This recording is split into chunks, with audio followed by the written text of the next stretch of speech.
Hey, welcome everybody to Thursday Night Live here at Quik Tech Solutions. We have a good one for you tonight. I'm super excited about this. I've been excited about it ever since it was first discussed with the gentleman you are going to meet tonight back in May. I had met him for the first time. So super excited about this stream. It should be a very, very interesting one. What I'd like to do is, first off, let me know if you can hear me, see me, all those good things. And we'll go ahead and we'll start to say hello to everybody out here in the chat. So hopefully a few more people will tune in, and we'll get things rolling. We'll get, as Jeremy says, let's get the party rolling. So welcome, Jeremy. I caught your replay on your last night's stream and thoroughly enjoyed the unboxing of the whiskey in the wild. And that first sip to me was, very entertaining. I really appreciated that. And I'm glad you like it. No, tonight I am not drinking whiskey in the wild. I have just plain old clear, no sugar soda here with me. Blackberry flavored though, so at least that's good. So glad you're enjoying that. Let's see here. We have Joe from Connecticut. Welcome, Joe. Thank you for being here. Ashley as well. Excited for this one, Tony? Yes, I'm excited for this one too as well. Thank you for being here, Ash. TVJ, welcome. I know TVJ's been texting me during the week, looking forward to this stream tonight, looking forward to meeting Nate and seeing what Nate has to say about home automation, which is really going to be hopefully the crux of the conversation tonight, amongst some other things. But yeah, let's go over to Joe's comment. Says the audio is sounding great. Awesome. Practical IT gives me a 5x5, basically saying both are great. Awesome. Comments are super small on H2R. Yes, I kind of just resized them prior to the stream just to kind of make them fit a little bit better in the super source layout that I have planned for the evening. So, but I'm hopefully they're readable, and we'll go from there. So again, welcome. Looks like we got a few more people in here. Folks, do me a favor. If you're here, let me know you're here. Say hello. Give us a couple of likes. Let YouTube know you like what we're doing here on the channel. And speaking about channels, part of what I want to do tonight, I have two main goals. One is I want to introduce somebody new to all of you that I just met recently on a visit to Connecticut back in May. His name is Nate Joslin, and he has a YouTube channel called Teaching Technology. And Nate and I have quite a bit in common, but Nate also has another expertise that I don't get involved in, which is why I want him here tonight to talk about that. We both do kind of custom integration IT work, networking, surveillance, things like that. But Nate takes it one step further with his business and does full-fledged home automation. And I'm excited to hear him talk about that this evening. But in addition to introducing Nate to you and his YouTube channel, he also will talk about home automation and his company, Level Up Automation. So without any further ado, I do want to run just a opening highlight clip that I have of Nate. So, and then we'll actually bring him on to meet you all. So let me run that clip and we'll go from there. Hi, my name's Nate with Level Up Automation. We create smart homes and intelligent buildings. That means we help you eliminate pain points in your home through technology and automation. Whether you're interested in controlling your door locks or your security cameras, we handle everything in between. All of it's controllable and all of it's scalable to your individual budget and for your home. We're available for setup, service, and long-term help. You can find us online at levelupautomationct.com, or you can find us on Facebook at Level Up Automation of Connecticut. Very cool. Love that intro. Without any further ado, I'm going to bring Nate on the air. Welcome, Nate, to the live stream, folks. And there's Nate. Nate, can you hear me? I can. Hi, Tony. Thanks for having me. Oh, you're welcome. Thank you so much for being here. Appreciate it. Let me just get a couple things rolling here. So we have that. And we also have a special thanks to our friends over at Capture the Concept in Connecticut for their very professional production of that highlight clip that you just saw me run.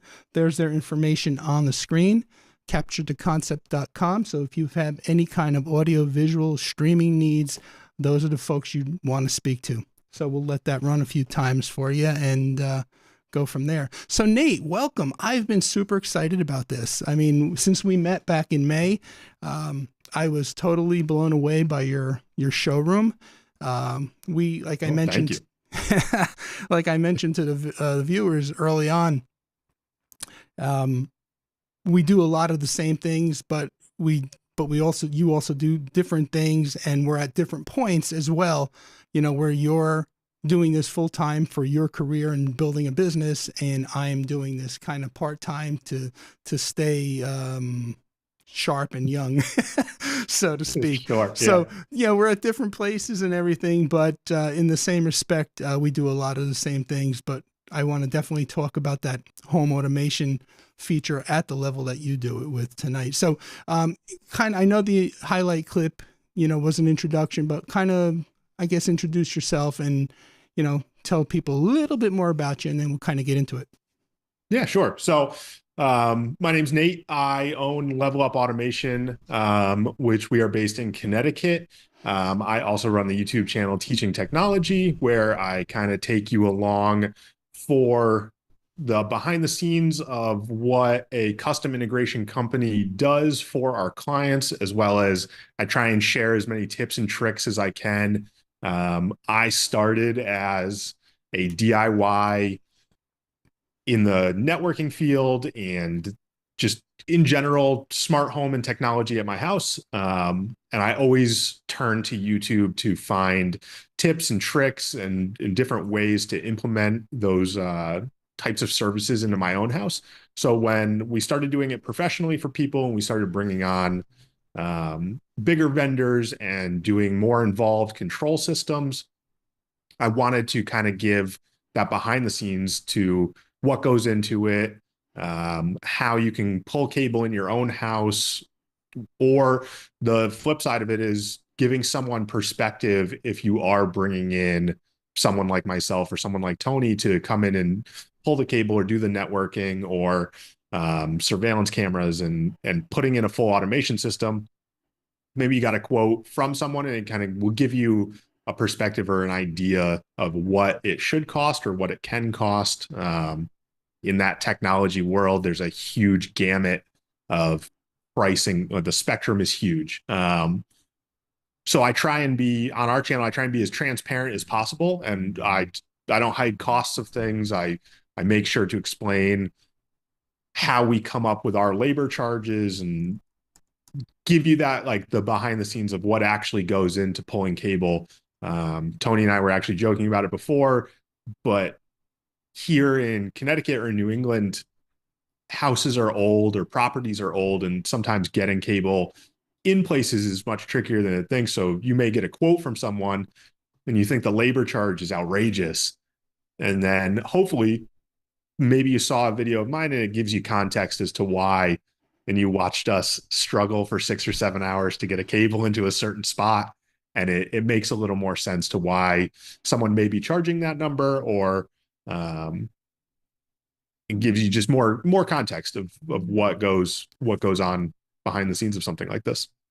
Well, now that you say that, right, what goes on behind the scenes and what's involved, I know you recently pulled some cables for Joe over at his new office, in a crawl space, not a lot of room.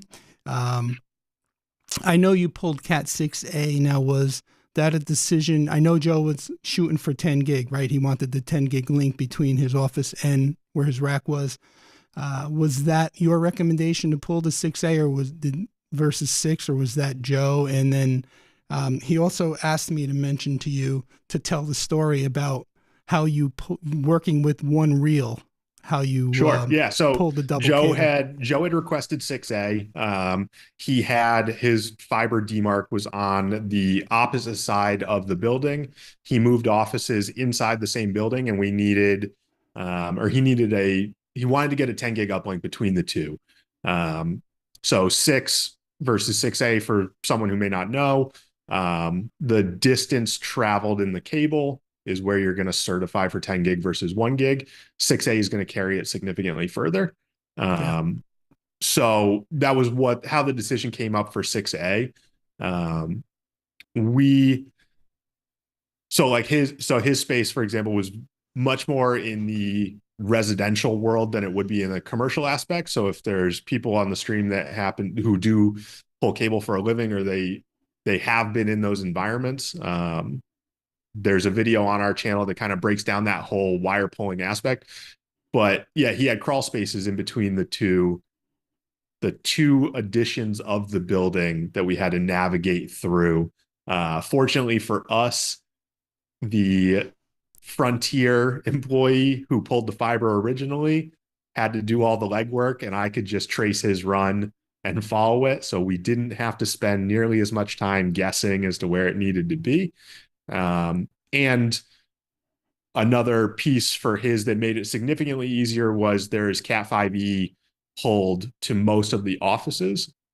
So it allowed us from the basement side to find where we were going to terminate much easier, as opposed to having to guess and check and running pilot holes and things like that to make sure that we're in the right spot and ending up inside the wall so that we can terminate keystones for them. Right. We already had that. So it made it, there was definitely some challenges that came with it, but overall it could have been significantly harder. It was an easy one. And big shout out to Joe. He helped us out. He got down there and pulled some cable with us, and it was good. We got to hang out for a while. Well, I know crawl spaces are not my favorite place to be because I am bug and creature phobic.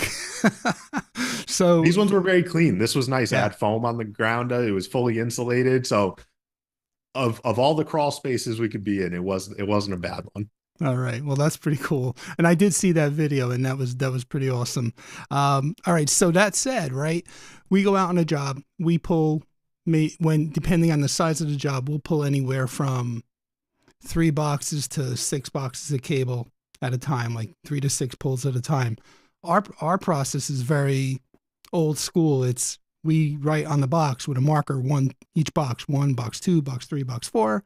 We label the ends of the cable that we're pulling.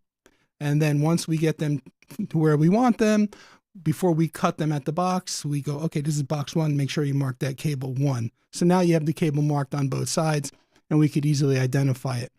Now, obviously, if you don't, or you forget to do that, you could always tone it out too after the fact. But in your case, you had just the one roll of 6A, but you had to pull 2 lengths. So why don't you share with us how you do that? Sure. So we don't pull a ton of 6A in general.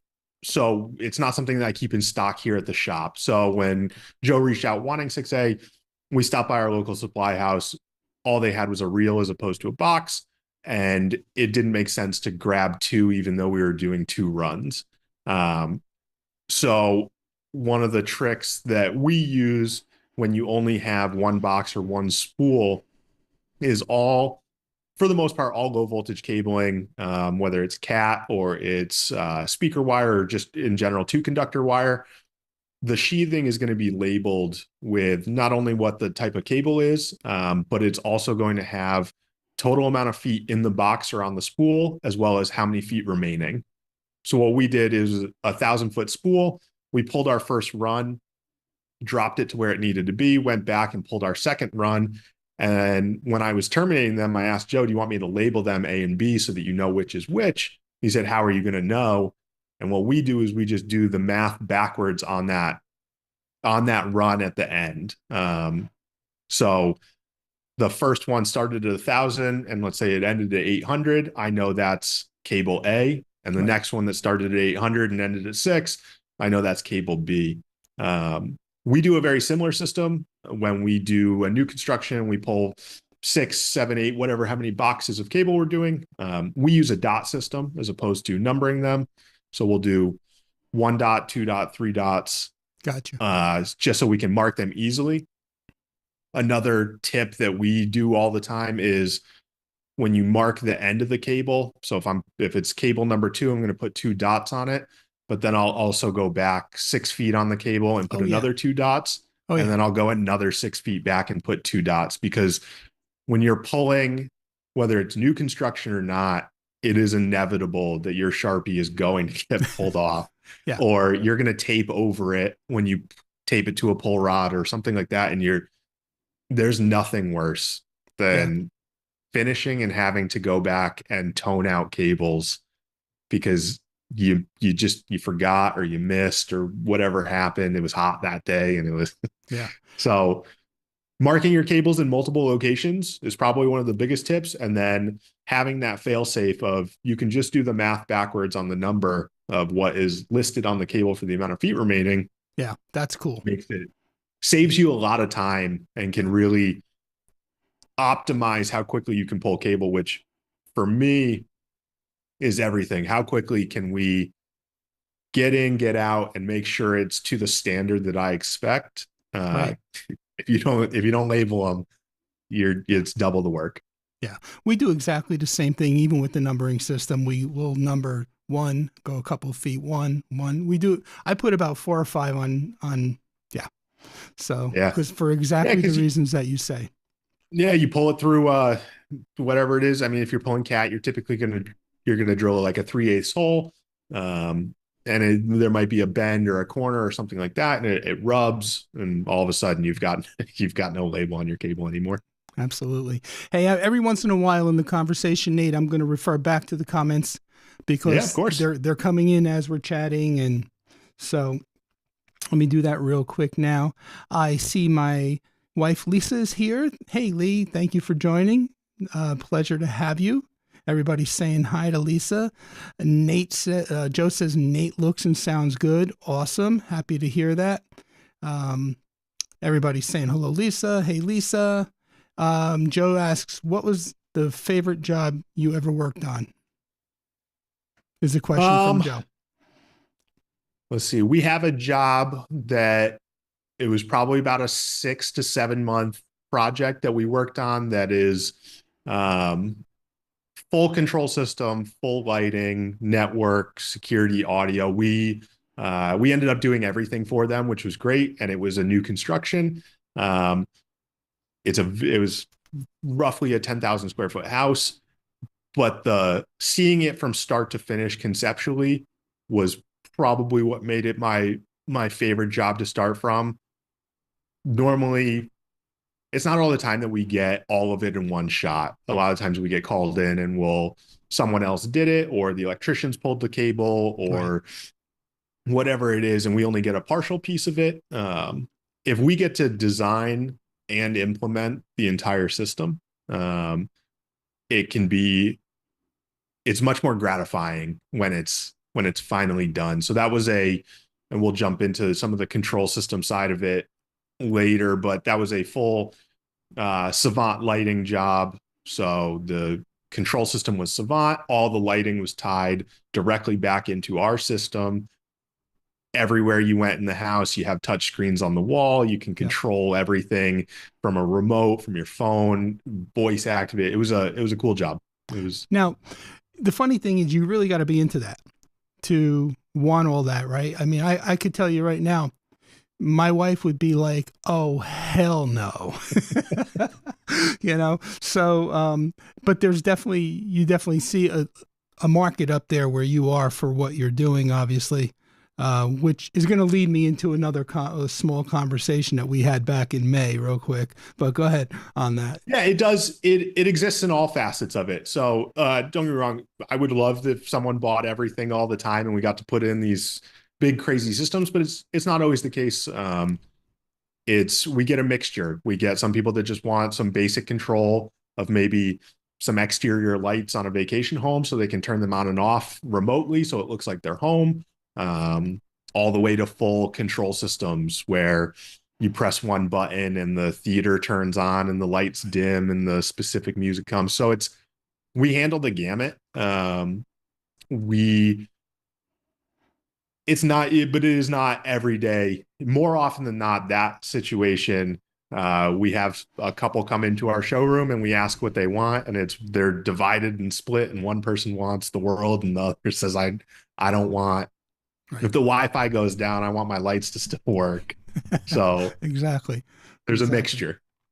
So that reminds me of a conversation we had back in May when I was up at your showroom, which, by the way, I'm going to say it again, blew me away. If I was younger and I was at a different place in my life, that's what I would want to have. If I was doing it as a full-time business and trying to make a living out of it, definitely what you have is the way to go, for sure. But we talked about the demographics a little bit back in May as to, you know, you're doing so much home automation, and I find myself down here going in, not so much the automation piece of it, but the remote MSP type model where clients have to call a company like you or a company like me to go in. If everything's remote controlled via IP remotely, so you have the universal remote that's controlling their TV, their AVR, their this, their that, and they decide to change out a Blu-ray player or something like that, and now all the programming on the universal remote control works, except for now they new Blu-ray players. So now they got to call you or me in to like reprogram the system to take the old one out, put the new one in.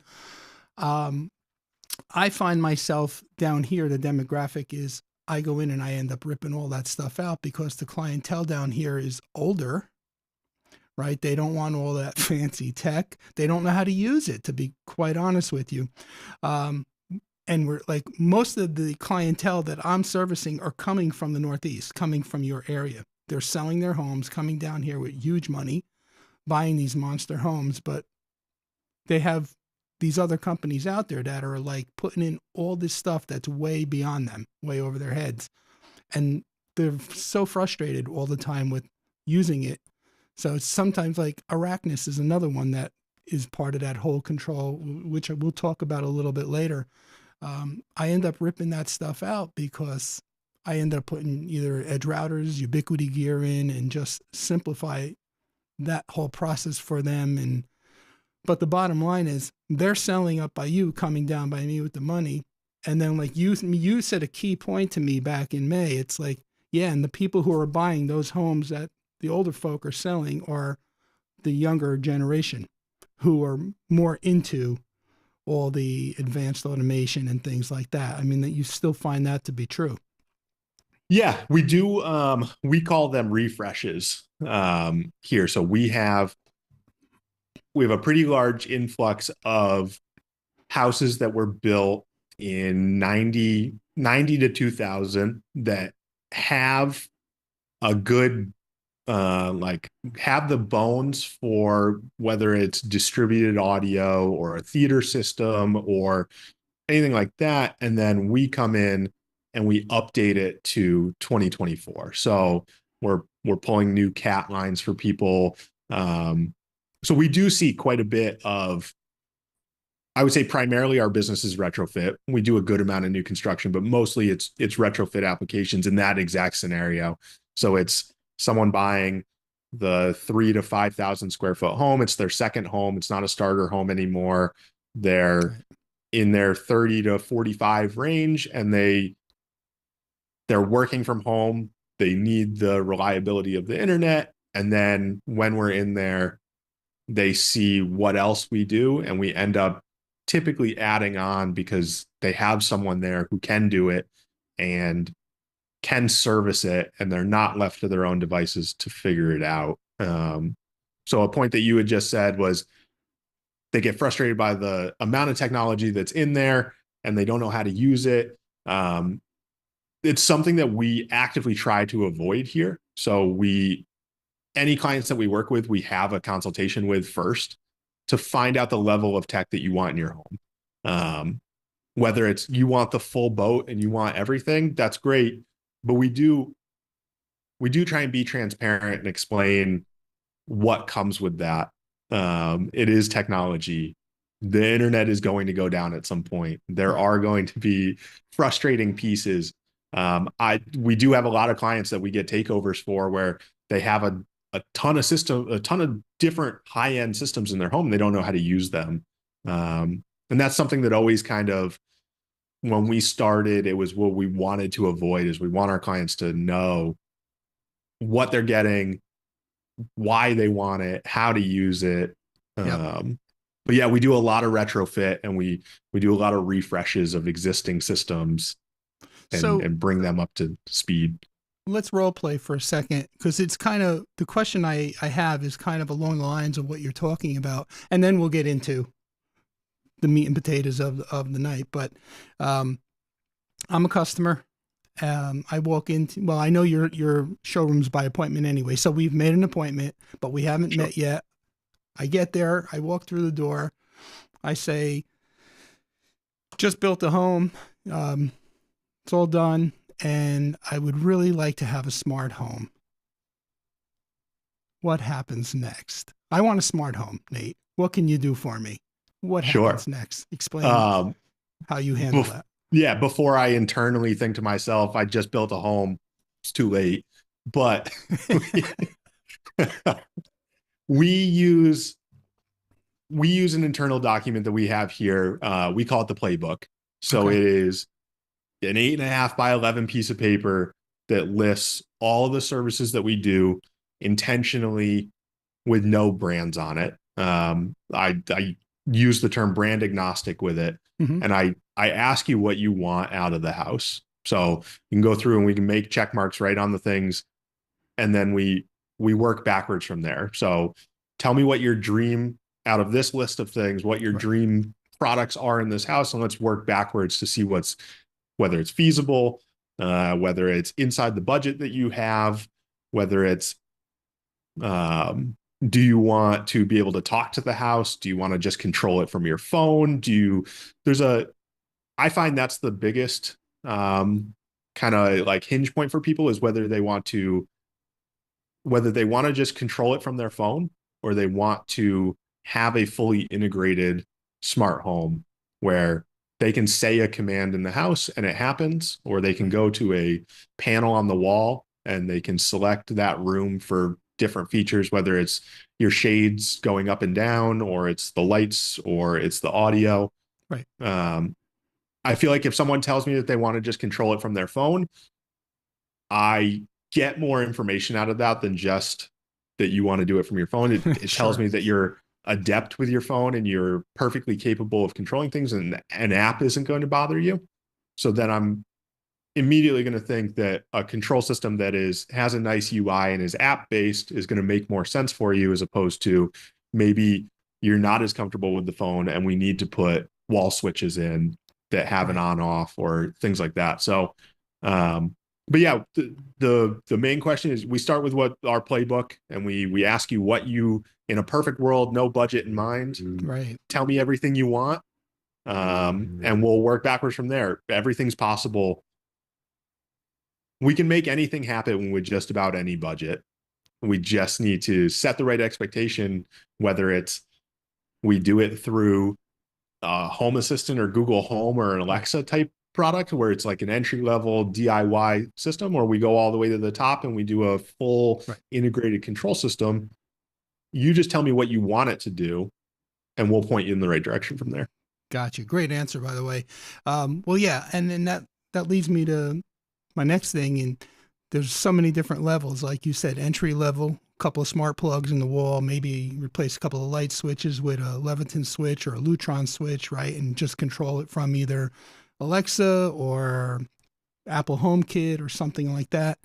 But then there's what you do, like full blown control systems, right? And that's what I'm hoping that you share some, enlighten us with a little bit, maybe some photos or whatever of things you've done or racks that you've built, and compare and contrast one control system from another, like Josh versus Savant or Control 4, and what seems to be the most popular in the market. I know it's all based on demand and price and what the customer wants, but yeah, I am going to come back to the chat in a little bit. We're going to turn things over to Nate now and just let him rock and roll with this. And then I have a couple more questions written down here, and I could see that the chat is populating as well.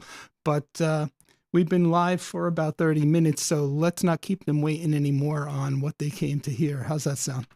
Sure. So All right. control systems run a huge spectrum of different types and how much you want it to control. So everything from whether it's Google Home or Alexa or Apple HomeKit is kind of what we classify as like your DIY entry level system.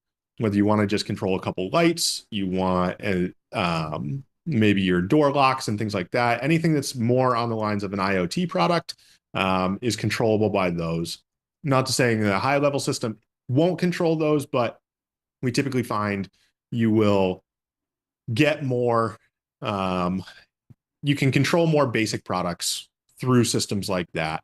Um, Versus the other end of the spectrum where we install IP-based control systems. So anything that's on network, typically hardwired, is going to communicate via our network rack back to the control system, whether you're using an app, a remote, like I mentioned before, a tablet on the wall, whether it is a proprietary tablet made by Savant or Control 4 or any of these other ones, or it's a surface mounted iPad.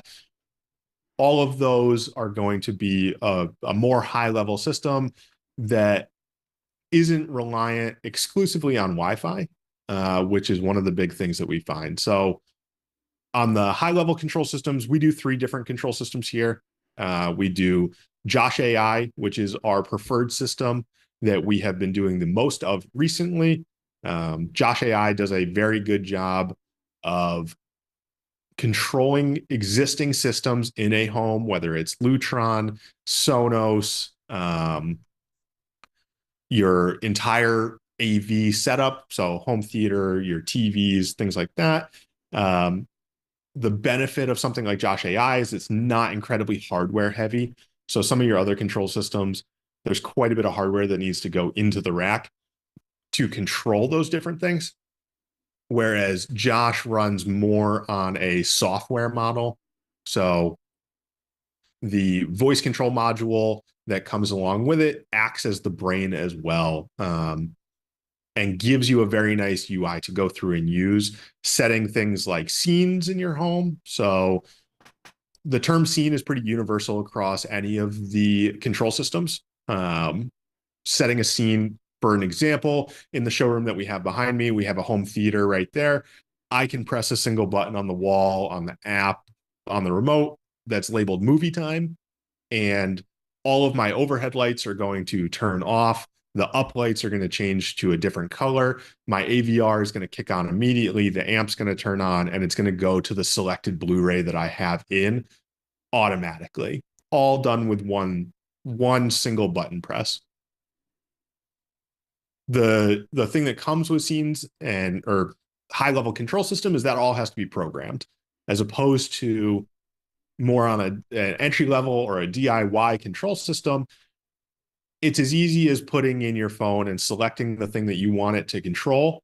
Whereas the higher level, whether it's Josh, Savant, Control 4, they have proprietary software that someone like myself or a dealer has to go in and physically program for you, which can be sometimes is a deterrent to people. So if you are, we typically find if someone is adept with technology and really likes to, I guess, tinker with what they have in their home, certain control systems don't make a ton of sense for them. So for example, Control 4 is a very robust control system. It's been around a long time. It's rock solid. It works very well. It adds a lot of things. Like they have their own proprietary lighting line that goes through it. They have multi-mode switches that go into the wall and replace your standard line voltage switch. But you have very little control to change things after the fact. So like Tony had mentioned before, someone changes their Blu-ray player and they have to pay someone to come out and, or remotely, whether it's on site or remote, they have to reprogram that into the back end of the software so that it's viewable and accessible for you to utilize with your control system. The benefit of a system like Josh and why we do install quite a bit of it is because the second a new device hits network, it is available for the consumer to add into their own system. So you kind of get the benefit of both. You get that really high level control system that looks very nice, is very streamlined, but also gives you the ability to create your own scenes, to change how things work. Maybe you want specific songs to play when you get home from work, when you want the lights to change to a certain temperature. Those types of things are all set in a scene in a control system, but not every control system, they're not all created equal. Not all of them are going to allow you as the consumer to do that. And it's not necessarily a deterrent. A lot of things with scenes you wouldn't necessarily want to change. But certain things like lighting temperature, song choices, your physical like HVAC temperature, those things I like to make sure that the client can control. And I don't want to bill you unless I have to. I'm not interested in billing you an hour worth of labor for one of my techs to go through and set something up for you if it's not 100% necessary. I'm not in the business to just gouge people on pricing for those specific reasons. So we like the control systems. Savant also gives you the ability to control things from the consumer end to a degree. So whereas the opposite end, like we mentioned, Google Home or Alexa or HomeKit, or kind of that next step up is Home Assistant, which has a very big online following and a lot of people use it. It's not something that we program, but it gives you full control of your own system. But yeah, the main piece is it's not utilizing as much IoT product. It is hardwired, whether internet is down or not, you still have the ability to still control them locally, which is a big piece. Same with like the Alexas and the Google Homes. We talk about it frequently. When someone wants voice control, Alexa is free for a reason.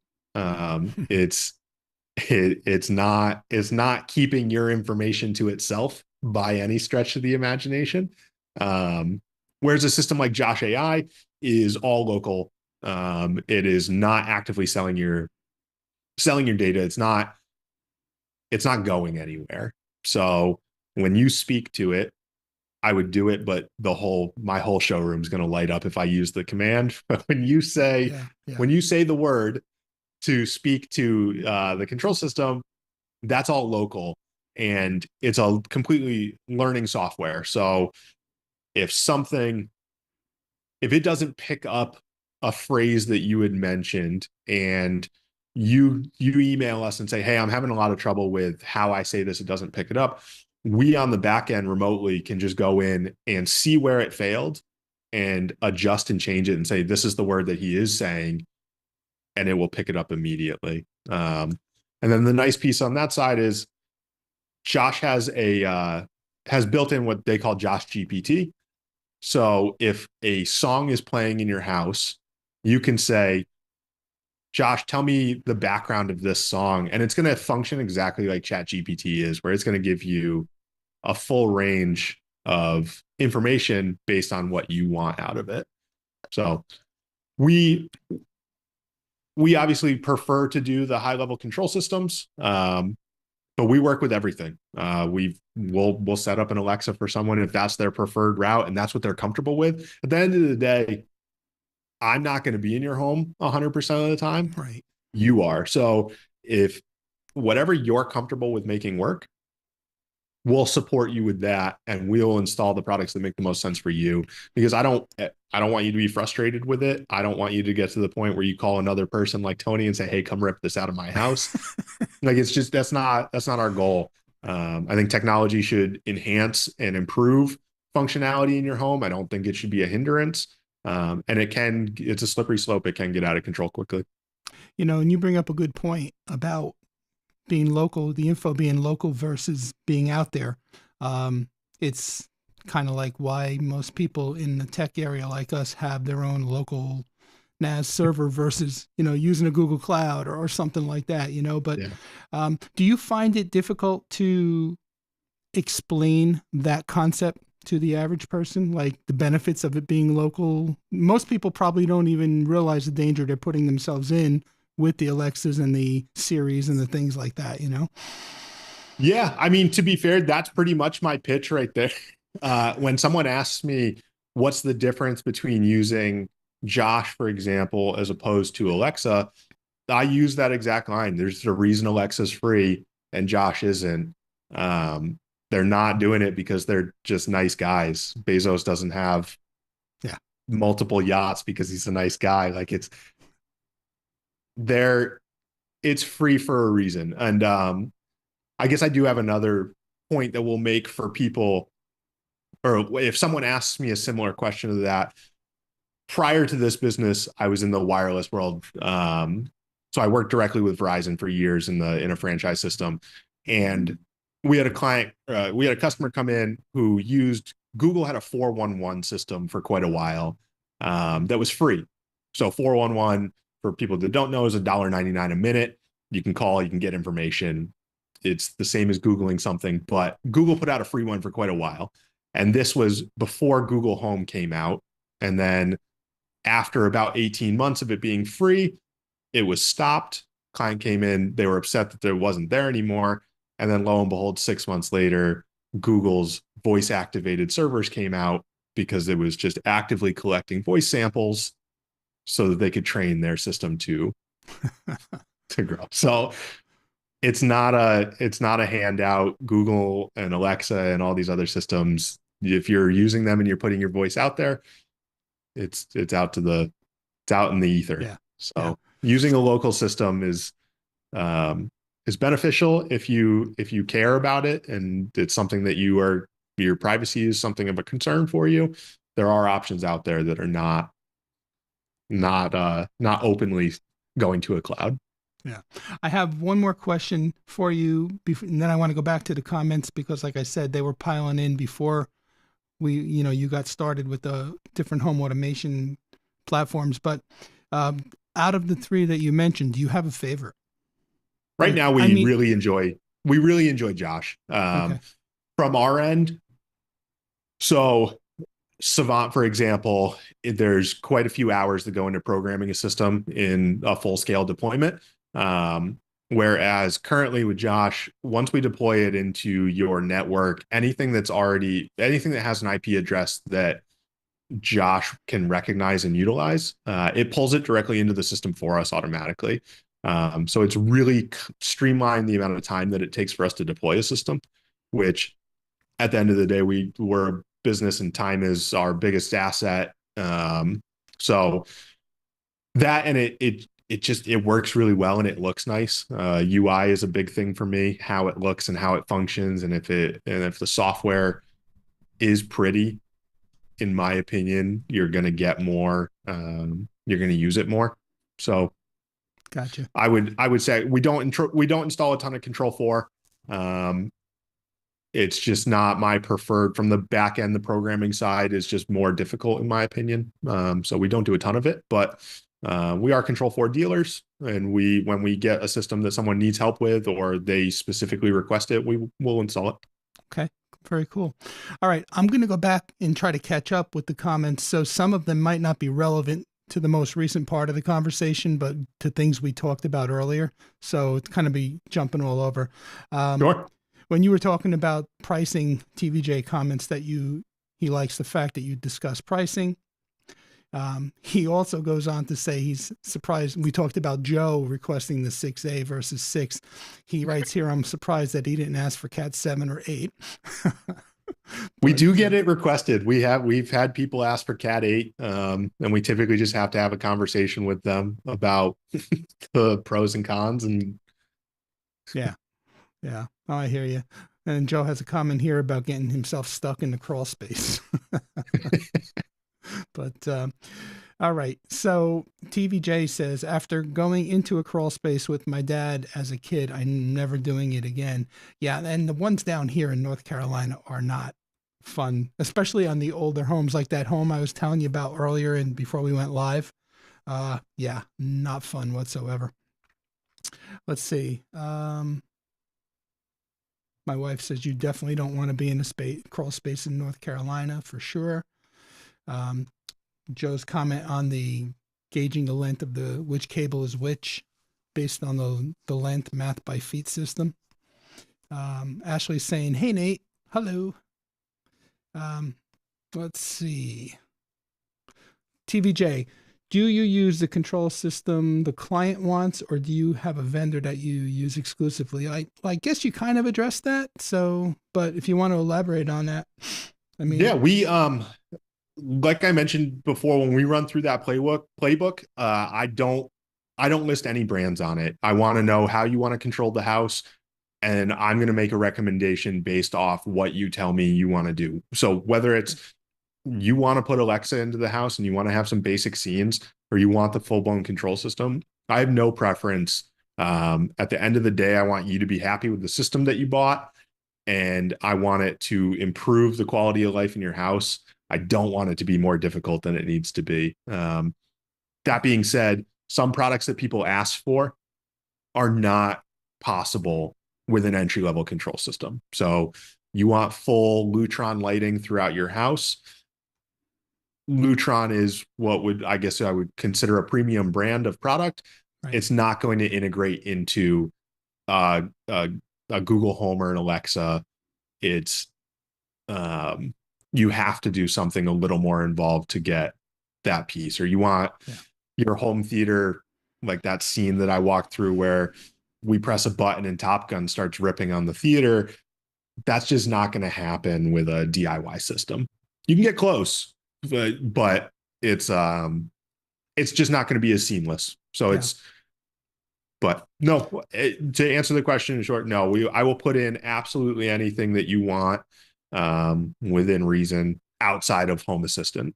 I don't do Home Assistant. I look at Home Assistant more as a home labber's hobby, and they're achieving what they want to do, but I don't know. It's a tricky system, and it's not something that I'm interested in learning, or having one of our techs learn it. It's so involved and so in depth. It's just not it's not our deal. Yeah.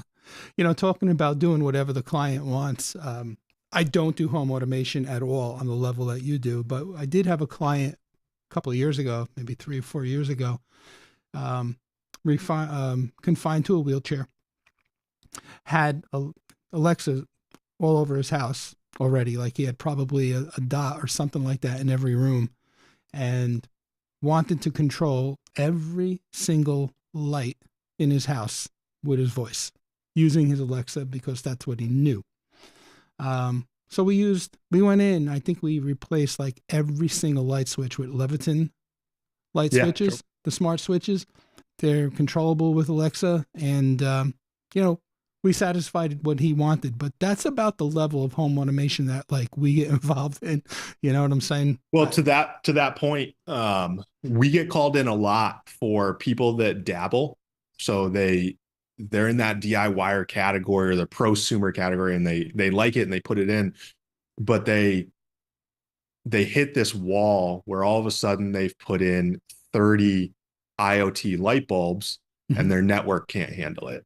Right. So as opposed to what you did, where you did a line voltage level piece of equipment that tied to Alexa, great. That's the real benefit of where a higher level control system is going to come in, is it's not using Wi-Fi products, and just burying your network with 60 devices on it that are all trying to communicate at the same time. So, Yep.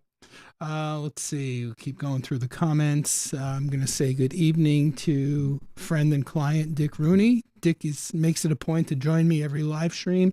I do appreciate that. Excuse me. Joe says, one thing Nate shared with me that I thought was so cool was the menu he gives. Oh, that's the checklist, with all your services, I guess he's referring to. Not specific gear at first, just conceptually what they're looking for. It's interesting when you talked about that too, being about brand agnostic. When I go out and I do a proposal too, I don't mention brand. And even when I send them the proposal, it'll say router, 16 port switch, 3 access points, but I don't because I want that flexibility of trying to fit them with the best product for their need. So it might be Unify, it might be Grandstream, so I don't want to lock myself into on that proposal saying edge router, so. Sure. We do it a little bit differently. When we deliver a proposal, I do a good, better, best for all of our clients. So we obviously do a lot of categories of technology in someone's home. So we do audio, lighting, network, AV, but I'll always give someone a good, better, best. So once we get past you telling me what you want, a day or two later, when you finally receive a proposal from us, I'm going to give you what the absolute best option is. Right. And then if that doesn't make sense, we work backwards. But I do include brands at that point. But we have fairly set systems that we do. So if you're getting a network package from us, it's going to be the best option from us is going to be the same router, the same switch. Right. And that's really just a scalability thing from our end where I can make sure that I'm not keeping too many SKUs here and I can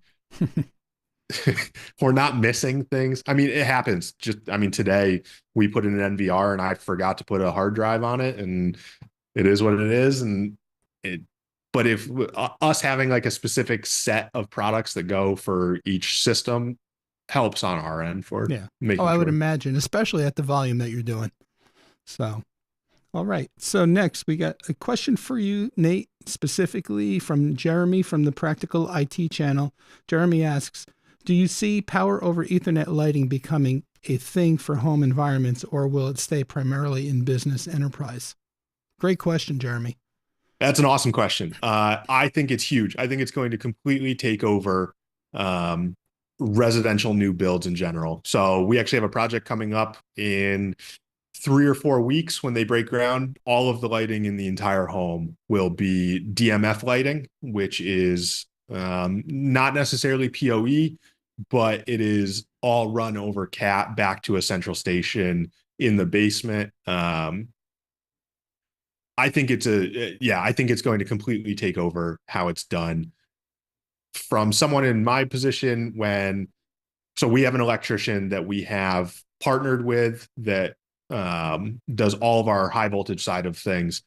And if someone wants to change a light, so let's say you're in a very high end home and they have architectural lighting that is doing, it's not just your standard can lights in the ceiling. It's specifically highlighting artwork on the wall or things like that. With traditional line voltage, you're out of luck once drywall's up. That light's there. It's not changing. Nothing's happening. Unless you're going to do some spackling after the fact. Yeah. So the benefit of the PoE lighting, it's all assignable. Like it's all changeable via software. Right. So yeah, DMF is, for anyone interested, DMF is the company that we work with for any of the low voltage lighting. It is a like standard fixture, and then it's a Edison screw in. They make those, what is like very popular now in the high end residential construction is aperture lighting. So like the very small 2 and 4 inch square lights. Okay. But yeah, completely controllable. We recently wrapped up a project that was full circadian lighting, which is only possible when you're doing it with network lighting. So for those that don't know, circadian lighting is based on the time of day and where the sun is at. The light temperature changes throughout the home. So at 8 a.m., you're going to be at 5,000 Kelvin. And then as you progressively move throughout the day, it's going to move all the way and get significantly more red as the day goes on, which is a popular one. We get asked for it fairly frequently. But yes, I do think PoE lighting is definitely going to take over and move out of just the commercial space. Great answer. Great question. Great answer. I have a question for you. How did you learn all this home automation? That's a lot of knowledge you got up here about how it works, the science behind it, all the different systems. I know it's your business. I know it's your bread and butter. Did you were you trained through the franchise Level Up, or did you? I mean, how did you? To a degree, yeah. Honestly, just drinking out of a fire hose and learning as we went. Like it was when we started. When you're in an industry like this, it's very hard to niche down into specific products, especially if you're a new business and Right. you're scratching for every dollar you're trying to make, and you're trying to offer as many products as you can. We've done a significantly better job now of like we only offer specific things that we specialize in, but yeah, learning them on the dealer side for any of the higher level control systems, they all have certification courses Okay. that have to be taken and passed to become an authorized dealer for them. So whether it's Savant, which is based in Hyannis, Massachusetts, you go out there for multiple days. You take a full course on how to do it. Okay. Same with Josh. Same with Control 4. All of these are there is a certification that comes with it, but fortunately for me, my full-time technician I have is my brother, who has a very strong IT and networking background. Right. So the best thing that I could ever suggest if you're interested in getting into an industry like this is have a networking background, Right. because if you can't figure out how the internet works or why the thing isn't getting internet, you're not going to get very far. Right. Right. Right. Uh, but yeah, a lot of it was on the job training and kind of figuring it out as we go and making mistakes and learning from them and moving forward. But the biggest way I learned was I built the showroom. Um, it Yeah. was it was up in the air whether it made sense to do at the beginning as a new business. It was obviously a pretty large capital investment to have something like this, Right. but it gave us on-site training that it wasn't someone's house. So when I screwed it up, it wasn't a big deal. I can fix it. But yeah, a lot of late nights, a lot of Yeah. research and learning, and honestly just breaking things and figuring out how to work backwards and fix them. That's a that's an honest answer. And, being able to have that opportunity to build your own, to do it in your own studio is huge. I mean, that's hands-on experience that you're not gaining in the certification courses. Right. I mean, so. Yeah. Yeah, absolutely. I mean, my background is sales. It's not necessarily, I'm very technical and I enjoy being in the tech side of things, but it was nothing more than me doing it myself for my like friends and family and things like that. My background is more on operations and sales and running a business. Okay. Um, so yeah, fortunately, I've hired well. I've made sure that I have partners that I can rely on to do things that are past my level. I'm a big proponent of making sure the right people are in the right seats. And if it's Hmm. above my head, I have no problem admitting that and bringing in someone who is specializes in it. A great example is Joe. I've been texting him constantly because I have a client who we're doing a full pre-wire for that wants live streaming, and that's not my area of expertise. So making relationships and having people that I can rely on for things like that has been It's huge. Yeah. has been good for us. Awesome. All right. I think we're getting caught up. A few more. Let's see. TVJ says, my sister had Control 4 in her house and it always gave them issues because it was so locked down. So, but I would imagine there's a certain level of lockdown on all the systems. Yes? No? Yeah, to a degree. Yeah, absolutely. Control 4 is very locked down. It's probably the main reason. It's one of the reasons it's not my favorite control system to sell. There's just very little flexibility for the client after the fact when we're gone. Which was the entire model for a long time in this industry. Okay. And that's how companies like myself made money, was billing those hours for changes and things like that. It's just not it's not how I choose to do business. So we kind of try and partner with companies that allow changes to be made, at least on the surface level. So making sure you can set up your own scenes and you can change the Right. day to day of how things happen, that's important to me. So Savant and Josh is probably the main reason that we go with those two. Cool. Gotcha. Joe wants to know, how do you deal with support calls for Control 4? Is it a ticket system? We are so small. I don't have a ticket system. I have an individual email address that's forwarded to myself and to one of the techs. That clients all get. Anytime we install something, they get a follow up with a full, like how to contact us set up. But no, I don't have a ticket system. As we grow, I'm sure it'll be something that we implement. But to be fair, I couldn't be further from uninterested in being an MSP. I have no desire for that to be the route that this kind of business goes for me. We install networks and we manage them to a degree, but for anyone that uses Unify, there's not a whole lot that goes wrong. And it's why we install Unify, but I don't have a desire to be a managed service provider. And to be fair, we don't get a ton of.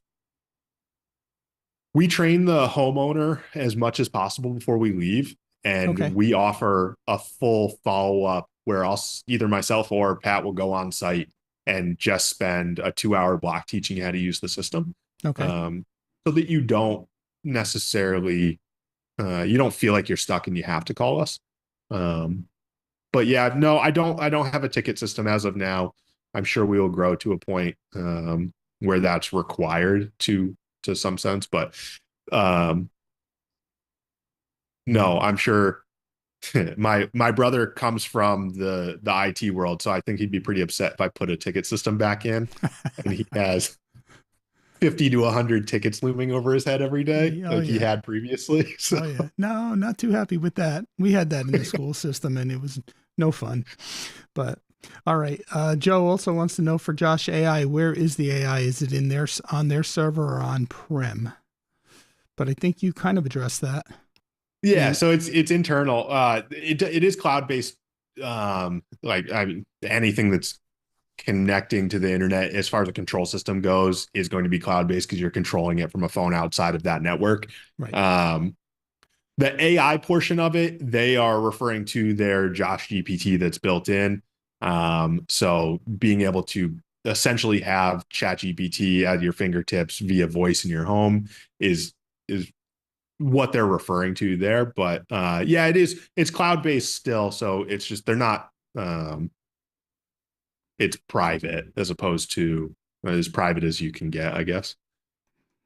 Can home users from TVJ, can home users run Josh AI? Yeah, absolutely.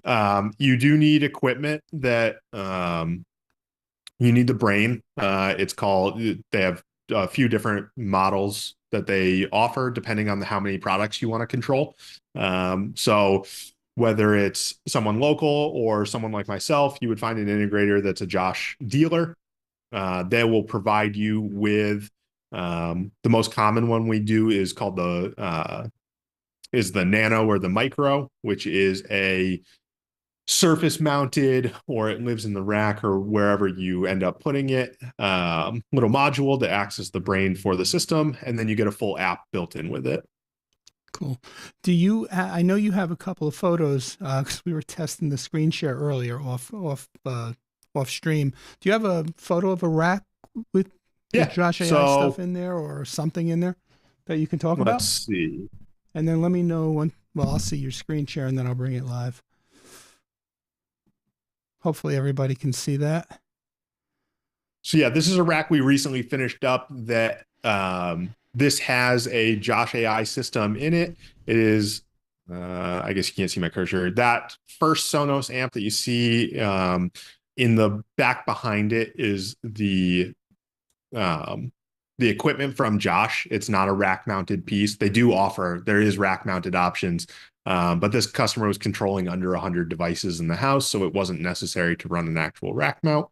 But so this client has distributed audio throughout the house, interior and exterior. And then they have a few different lighting loads that they're controlling as well through Lutron. So there's a hub tucked back here as well from Lutron.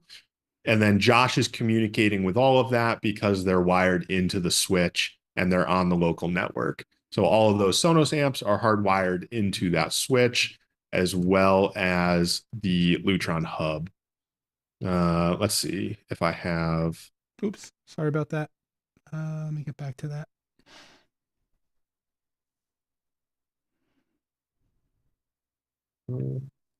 It pays to look at your stream deck when you're pressing buttons. So like this is our rack in the showroom here. This has these. Let's see how many down. 1, 2, 3. The fourth and fifth U in the rack is all of these Savant equipment. Like I had mentioned before, Josh is less equipment heavy, so it doesn't need a lot of rack mounted equipment, which is beneficial. So it's deployable in a much smaller scale. Our showroom uses Savant distributed audio throughout the entire space, as well as their full control system. So those same thing, they're all the products that are in our showroom. Just about everything is connected via CAT back to our rack. So everything is local on the switch. Savant reads has a local IP address, and that's how it controls it. So when I press a button in here, whether it's the movie time or the I'm home scene or whatever it is, it's communicating directly through that software that is built into our rack. Same with, so like directly below that, you see our AVR, our amps that run the home theater that we have in here. All of that is local on network, and is how Savant is communicating with it. So when I press the individual button for movies, it's telling the AVR to kick on, which is in turn telling the amp to kick on. It has it's then immediately moving to the Blu-ray player and choosing the selected source that we have. And then it's going to also dim all the lights that we specify for it to do. So this would be an example of like a full home automation system where we're controlling audio, lighting, your network, and then security, everything, cameras, all of it is tied. This would be a full size. I want to say, I think this is a 42U rack. We have it on display here. This is not the standard. It's very rare that we're putting this in someone's living room. It's almost always in a basement, which is, to be fair, our preferred option. It keeps it out of the way. It makes our running of wires significantly easier. When you do it up here, we got to comb every wire, and we got to make everything's got to be that much prettier if it's going to be on display. And it's in general, it's typically a couple that we're doing it for, and it's pretty rare that the wife is going to let a 42U rack live in the living room. I'm lucky I have a 12U up in the closet up here. Are you kidding? This would be an example of a more common rack that we're doing. A 6 to 9U rack, Ubiquiti equipment, and then our control system below. So this client actually has a Control 4 system. It is tucked in that back left corner, small system, so it's not rack mounted. We actually now we 3D print a rack mount for it so that we can get it right below our switch. You see it pretty commonly. There's a lot of like the Unify 8-port light switches. We 3D print rack mounts for those as well. But smaller systems is a lot of the times what you'll see us doing is like a 6 to 9U rack with a basic control system in it. Because like we kind of talked about at the beginning, it's not every day that someone comes in wanting everything. They want select things controllable. So whether it's the audio or a small lighting setup that they want controlled, you don't need the whole floor to ceiling rack to get that accomplished. Right. Cool. Do you have any other things to screen share before I That is bring this it. That's back. all I got. I Okay, just got some pictures of some of our recent jobs that we've had here. cool. All right. What was I going to say to you? Very impressive rack for sure. And I'm going to jump to a comment from my wife because I don't know how, based on that picture, that rack she saw, because I don't know how much longer she's going to be in the stream, but she says, "Thanks, Nate. Looks like I'm going to be my Alexa will be history soon." No, don't worry, honey. Don't worry. I know the limits in the house here. You don't have to worry. So anyway, that's pretty awesome though. Very, very impressive. Um, Let me go back to a couple more questions, and I have a few here, and then I'm sure more are going to come in, and we can chat about whatever. So, okay, where did I leave off? Here's the link to um, Nate's YouTube channel, Teaching Technology. You'll see a lot of installation videos there and behind the scenes process to getting the network installed, similar to the ones that I share when we do that kind of work. Very fun to watch, very cool. You have the little GoPro on a strap on your head or something, right? Because there's yeah, Yeah. I mean, full disclosure, I'm still learning how to film and edit and get the job done at the same yeah, time. that's the So challenge. it is, it's significantly more difficult than I ever thought it would be. I give all the credit in the world to people that do YouTube full time and come up with content consistently. Yeah, But yeah, I use a GoPro. I try and set up a couple different phones filming from different angles so I can cut yeah, between, because I read the comments that people leave. I take the feedback earnestly. And the number one thing is like, and I never thought of it after that, but watching just someone with GoPro footage on is nauseating a lot of the time. So, well, I try and bounce back and forth, and I feel like we're getting better at making sure we're recording yeah. and not going hours in between and then being like, oh, I forgot to get a clip. But Yeah. yeah, we primarily film with GoPros and iPhones. Yeah.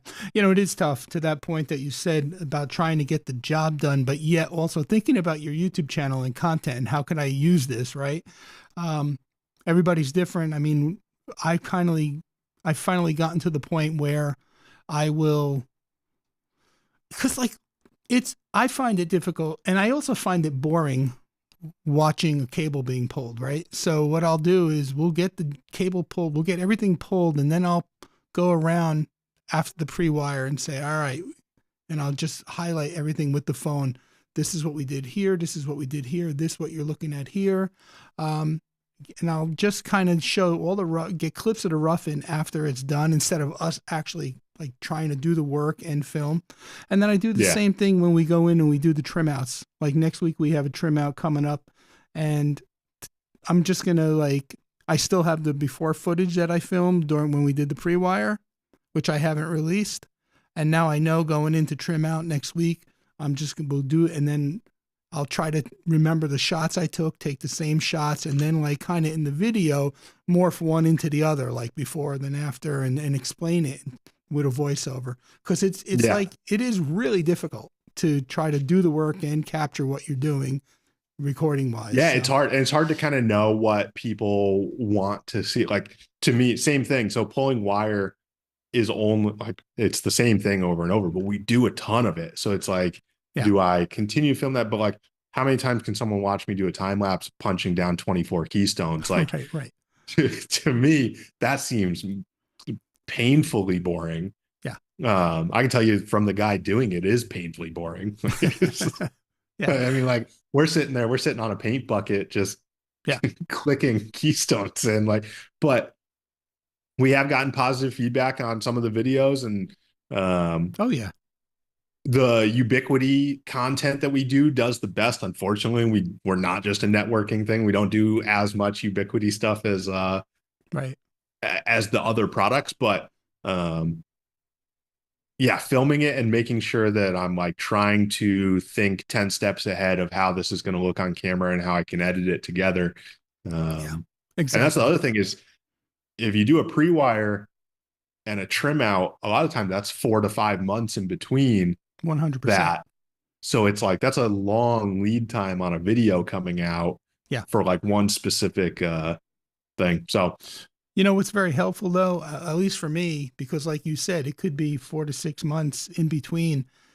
Having that footage, even if you don't make a video for it, having that footage, it's documenting where everything is, so that when you go back in, it's you know exactly where you ran everything to. And we've had situations multiple times where the sheetrockers went right over our wires or right over our one gang low voltage boxes. And, like if it wasn't for the pictures and the videos that I take before I leave the pre-wire, like, damn, like we'd have to be up in the attic searching for the stuff. So yeah, one of the best things, if anyone in the stream or anyone who watches this, if you're building a house, one of the builders that we work for does full 3D scan renderings before sheetrock goes up of every home they build, and oh then wow. it stays on file with them. I can't tell you twice now it's saved us because a sheetrocker pulled over something and we didn't know where it was or whatever happened. But yeah, if you're building, the software is out there, it exists. Yeah. This builder does it for their clients automatically. So it's cool stuff. We had a situation just recently where they they went over the sheetrock. They went over with the sheetrock. They went over our speaker cabling for a sound system, on the right side, and then because the sheetrockers went over it, the cabinet guys came in to do the wall unit cabinet. And guess what they did? Well, they went right. So like we go in there to trim out, and like, where's our box? Where's our wires? Again, thank God for the pictures and the videos, because we knew exactly where our box was, and we were able to measure and cut and get. We had to cut into the back of the cabinet and then through the sheetrock to reach in and pull our wires through. And There's nothing worse. There's nothing worse than that. I called the project manager, and I said, "Yo, I mean, what's good? What's the deal here? Now, what do you want me to do? Do you want to bring your guys back in and correct this, or do you want me to go ahead and cut your cabinet? I mean, because I'll do it, but I'm not doing it without telling you I'm doing it." So he said to me, "Well, can you go behind that wall was the master bedroom. What he wanted me to do was go into the master bedroom in the vicinity of where I thought my wires were, cut a big opening, like a 6x6 or an 8x8 square out of the sheetrock, and then push the wires through from the back." I was like, I don't have to do that. I know where my wires are. Just give me permission to cut your cabinet. And he Especially did. with speaker. I mean, if you Yeah. can tone the other end of it and get the wand, you can get pretty close to where you Yeah. but yeah, I've had the exact same scenario with a big built-in. They covered it up, and fortunately for us, the carpenter was there that was working on it. Yeah. And I just hovered the wand there and said, "All right, good luck. Hope you find it." Yeah. Same builder, same project manager for the house we're trimming out next week calls me this week, and he says, well, he sends me a picture, no wording in the text, just an image of this living room just framed with the insulation in place. But and I'm like, hello, what is this? And he's like, oh, I'm sorry. Because I called him, and he says, this is your customer's house that you're going to trim out next week. We covered up we never put in behind the TV utility box. So now they covered up the wires and everything. And so he says to me, do you just want to go in there and fish them out when you go trim out next week? Or do you want my guy to do it? I was like, no offense, but like, you messed up. So you make right by the customer free of charge. I said, because if I go in there, that's more labor for me and extra work that I wasn't planning on doing. I got to bill the customer for your mistake, and that's not ethically fair. Yeah. So, but I'm telling you. It does you. happen. Yeah. But yeah, take pictures. The YouTube videos have saved us on more than one account of knowing where things are because we took footage. 100%. Joe wants to know, do you have to train the homeowner's voice like with a system like Josh? Like, does the system have to learn the voice? Yeah, it takes a couple weeks of learning it, and then anytime we deploy a Josh system where someone's going to use voice, we go back through 1 week and then 3 weeks after to check the transcription logs for it'll highlight anything that it missed. So it doesn't give us a full detail of everything that was said to it, but Right. anything that it had to ask you to repeat or it didn't understand what you were saying, it gets flagged and we can go back and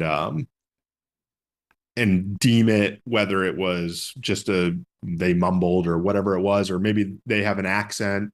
But yeah, it's a learning software, so it picks it up for the most part on its own. But we do have the ability to go back and fix things for you. Very cool.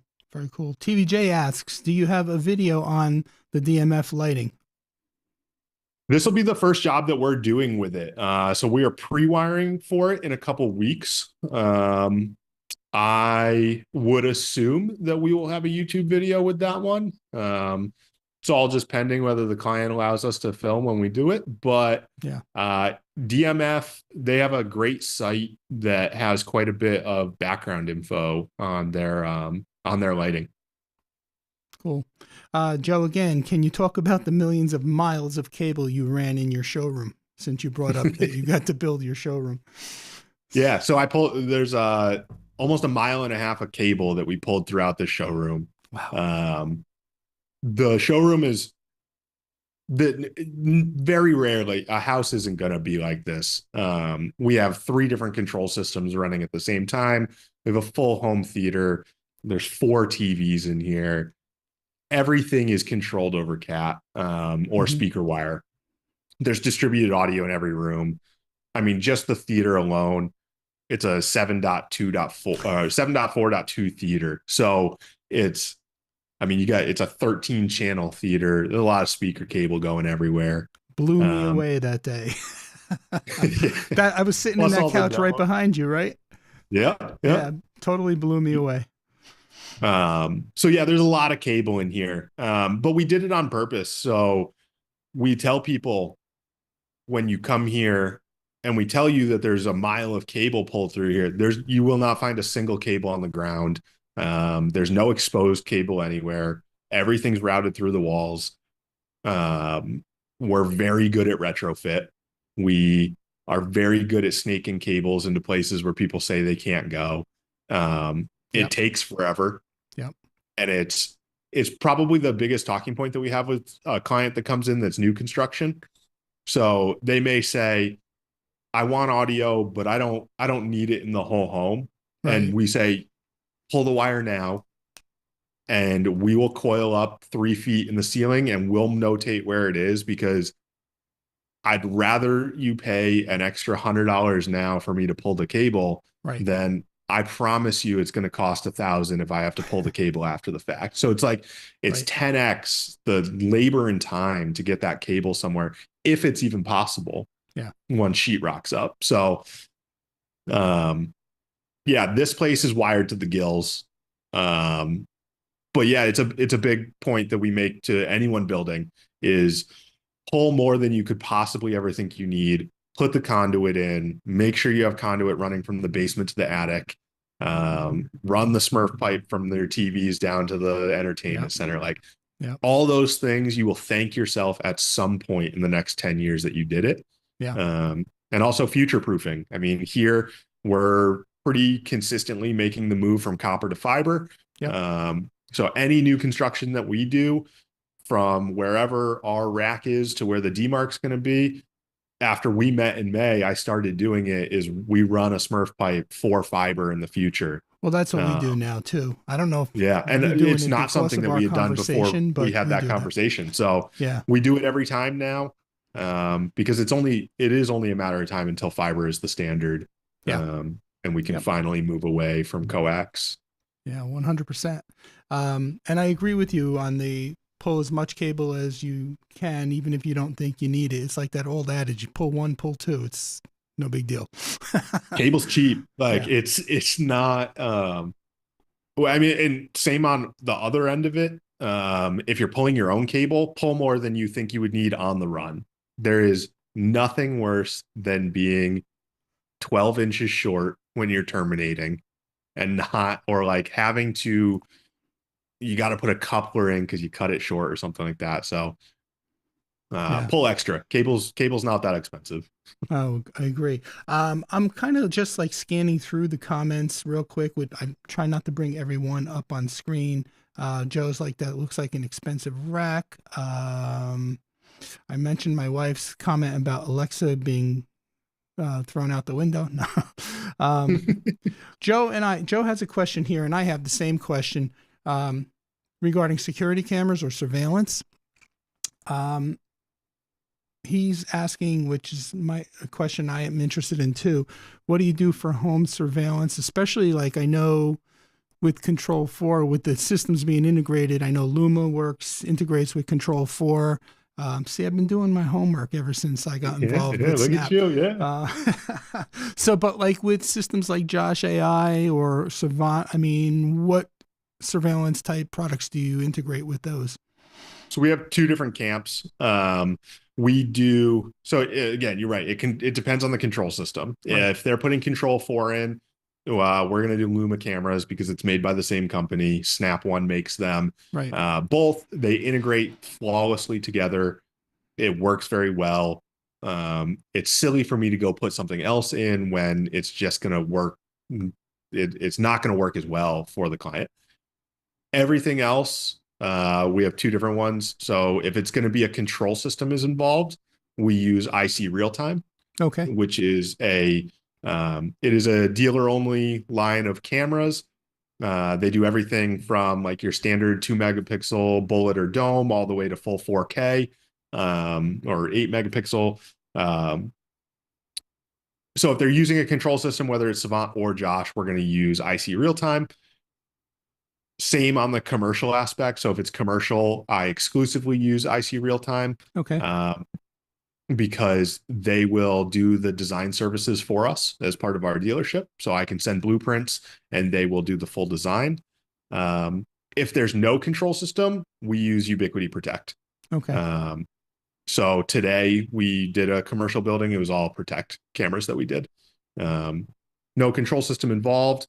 The UI Protect app is very hard to beat. It looks nice. It works. It's very straightforward to clients. I find in cameras, they're all fairly similar to a degree. The only thing that matters is the end user app and how easy it is to use. Yeah. So previously we did a lot of Dahua and Hikvision, Right. purely just on cost. It was less expensive and we were able to close more jobs because the client didn't have to pay as much money for them. But the app is just so poor. It's hard to, we got more service calls for I don't know how to watch the playback of the video we have than the camera doesn't work. Right. So UI Protect is our go-to for most residential that's not using a control system. And then IC Real Time has a very nice app called IC View Plus. Okay. Very cool. I'm going to bring up a comment from Joe. I don't know if this is a question or a statement by the way it's written. It says, "Oh, do you do water flood fire sensor?" So I'm not sure if he's asking, "Oh, you do water flood fire sensor," or "Do you do water?" So I'm not sure if it's a question or a statement. So we do water and flood. I don't do fire in Connecticut. Fire and security, not surveillance, but hardwire security falls under the same category, right. Which requires a full electrical license. Like I mentioned, I have an electrician that we partner with, and we're Right. more than capable to do it. I just choose not to. Right.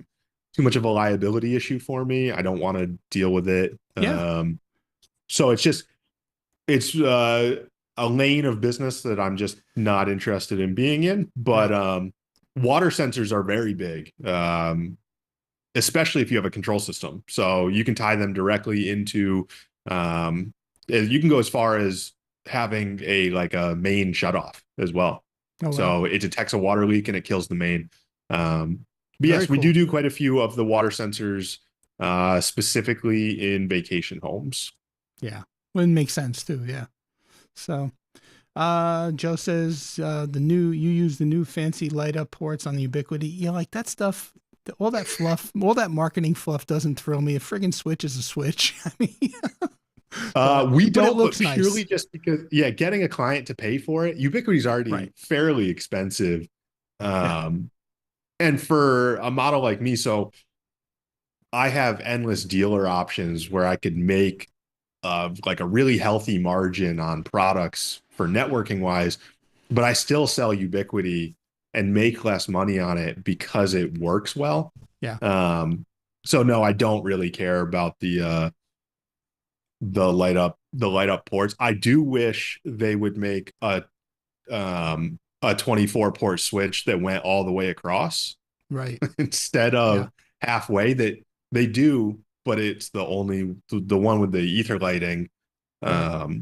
which makes it double the cost. But yeah, if I don't know if someone from Ubiquity happens to watch this, I would love a 24 port switch Yeah. that went all the way across instead of stacked on one side 100% agree. 100% agree. because it makes your Uh, patch panels look and really I was poor. going to say it makes the wire management much better. Yeah. Yep. Well, that was one of my questions because being a Snap One or Snap AV dealer, you have obviously margin on the Arachnus gear, which is Mhm. what they integrate with their overseas system and have the likes. But you use Ubiquity, versus which you're paying retail for, which we're all pretty much paying retail for when we buy it. So, I mean, is it strictly worth giving up the margin because you're just not going to have those callbacks? Yeah, for me, it Mm-hmm. is. I'm sure every other dealer out there has a differing opinion on it. Right. Yeah, we pay retail. The only benefit I have with Ubiquity is I don't pay sales tax on it Right. because we're a state business. But yeah, I pay the same price anyone else that goes to store.ui pays. Um, Mm-hmm. I don't mark the product for Ubiquity up. Yeah, me either. We do make up the difference on our like in the labor and things like Mm-hmm. that. But yeah, in comparison, Arachnus, for example, there's a very healthy margin in it. And it's fairly similar priced. But yeah, the callbacks just isn't worth it for me. The dashboard for UI makes it very easy for us Right. to assist our clients if something's wrong. Um, Do you charge them for that service? I don't. Yeah, I don't either. I don't charge for it. And I've talked back and forth with quite a few different people where I probably should. But it falls into that really slippery slope of becoming an MSP. And Right. I really don't want to be one. Right. So no, we manage our clients' networks for free. We to be fair, we make sure your updates are done. We auto schedule them to make sure that they're done at a responsible time as opposed to 8 a.m. when you're about to get on a Zoom call. Right. Um, we actively detect for down. We make sure, like, if there's an ISP issue, um, Pat is very good about making sure that if anyone is having an issue that we manage their network for them. He proactively reaches out and tells you what's going on with it, Okay. or if we're detecting really high latency. But no, I don't charge for it. The only piece that we would charge for if a client asks for it is we do offer a company called Parasol, which is 24/7 tech support. Okay. So in a home where there is a lot of equipment going in, we offer them a Parasol subscription, which is through us, but they get a phone number and an email that they can call for 24/7 tech support, and they manage it for us on their end. Nice. Very nice.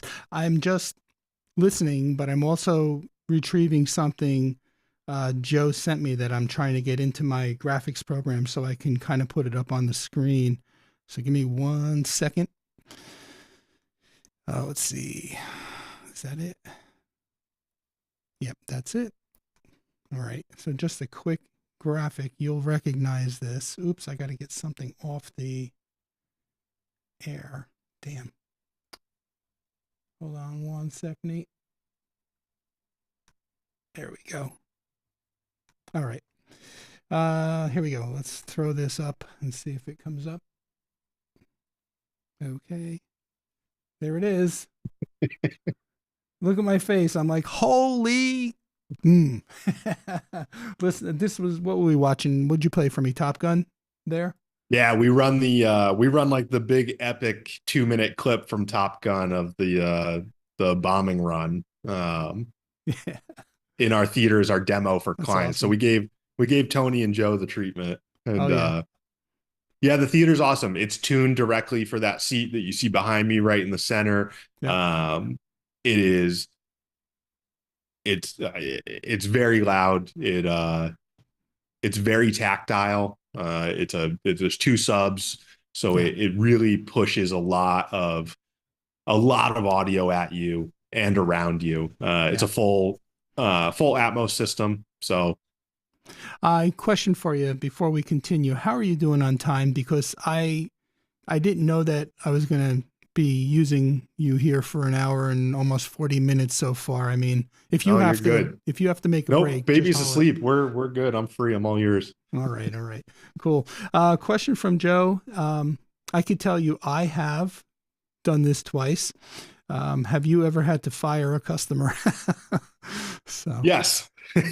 yeah, me too. Yeah, I mean it's a tough part of business in general. But yeah, we've had clients where it just didn't make sense for us to continue working together. Um, the needs were too high for what we were capable of supporting for them. Yep, I find it best in a scenario like that to just be hyper transparent and just acknowledge it and take ownership of it. yeah, So we couldn't service them on the timeline that they felt was what their timetable was. yeah, So yeah, I mean, it was just I had a conversation with them. I scheduled a call, and we were adults about it. And absolutely. we're probably just not the best fit for you. You probably need a national AV company Yeah, to come and service you. It was a commercial client, if that matters. I've never had to fire a residential client, but right, it was a commercial client that if the TV switching didn't work on a Sunday at 3 p.m., they expected someone to be there right. at 4, and it's just that's not our business model. So it made more sense for them to go with a national company that's got hundreds of techs out there that can help you. Yeah, I've had to fire too. Believe it or not, residential. But I use that same approach. You know, we're just, it's not a good fit. It's not going to be a win win for either one of us. And in the end, I mean, that's the democratic way of saying, I don't want to work for you because you're going to be blamed for everything. And no matter what you do, there's no pleasing those certain customers. And it's just better to walk away. There's no money in the world, no profit in the world worth the headache that's going to follow if you follow through with doing the job. That's how Yeah. I look at it. Yeah, I mean, and I'm realistic. Like, I'm not going to be everybody. I'm not going to make everybody happy. That's just how it goes. I've been in retail sales for well over a decade. Like, that's just the Yeah. nature of it. But um, doesn't mean we don't try. And if it gets to a point where we can't make you happy anymore, let's amicably deal with it. And I'll gladly make suggestions of who you should work with instead. 100%. I hear you. All right. I think we're all caught up, believe it or not, with the chat. All right. So we talked about the Arachnus versus Unify. We talked about security camera integration with the other systems. We talked about the Cat 6 versus Cat 6A. I know one thing we do have in common that we've never really talked about was the Milwaukee Gear and Milwaukee Packout Yeah, we're big Milwaukee system fans module. here. Oh my God. Tell me about it. I got to tell you, Uh, go ahead. Yeah, so our electrician is the real problem. He's got everything under the sun, Milwaukee. And I don't know, in my opinion, it's just nicer and it works better and it all connects to each other. And like that might just be the fanboy in me, I guess, at this Yeah. point. Yeah. But yeah, our van is decked out with Milwaukee gear. We've got pack outs Yeah. everywhere. Um, it does they've got more equipment that works in the electrical trade, I guess is a Yeah. good way to put it. So yeah, we do have a ton of Milwaukee equipment Oh though. my. Yeah. Me too. And I keep adding to it. And it's like, having your whole office and supply house in your truck. Hold on, I'll be Yeah. right back. I have that in the truck. It's like amazing. It's efficient. I mean, we use a very small van. Okay. We are definitely very quickly outgrowing it and need to move into something bigger. But the pack out is what saves us with that van because we can store all of the little things like keystones and wall Yep. plates and all those little items that are kind of what we call them disposable inventory Yep. of things that we're not necessarily billing the client for, but it has to get used. Sure. But yeah, it saved it. I couldn't possibly store all those little tiny pieces without a system like that. Yeah. Makes life so much easier. Let me see what else we have here. I saw a couple more questions populate in on the chat, and I will get to them. But on a personal note, a frustration I've been dealing with for a couple of years, and that is ever since Logitech discontinued the Harmony Elite Universal Remote, the prosumer consumer level type device. That was a great device for what it was, for the cost and the fact that the consumer, if they were somewhat tech savvy, can go in and program their activities without having to call or rely on a company coming out and then charging them $250 when they have to change out a Blu-ray player or change out an AVR, that kind of thing. On the consumer slash prosumer level, I've been searching and searching and searching. Do you know of anything? Is there anything out there that would be like a suitable replacement? Because I haven't found anything. Nope. Not that I know of. It just doesn't exist. Harmony was great.